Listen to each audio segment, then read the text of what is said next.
ಭಾರತೀಯ ಜನತಾ ಪಕ್ಷದ ಕಚೇರಿಯಲ್ಲಿ ಇಂದು ಬಿಜೆಪಿ ಪಕ್ಷದ 45ನೇ ಸಂಸ್ಥಾಪನಾ ದಿನಾಚರಣೆ ಆಚರಿಸಲಾಯಿತು.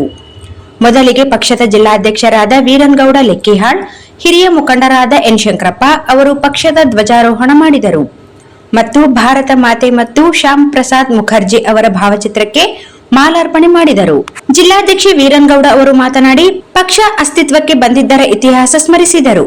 ಹಿರಿಯ ಮುಖಂಡರಾದ ಎನ್ ಶಂಕರಪ್ಪ ಅವರು ಮಾತನಾಡಿ, ಪಕ್ಷದಿಂದ 45 ವರ್ಷಗಳಿಂದ ದೇಶದ ಅಭಿವೃದ್ಧಿಗಾಗಿ ಪಕ್ಷದಿಂದ ಕೈಗೆತ್ತಿಕೊಂಡ ಯೋಜನೆಗಳ ಸಮಗ್ರ ಮಾಹಿತಿ ನೀಡಿದರು.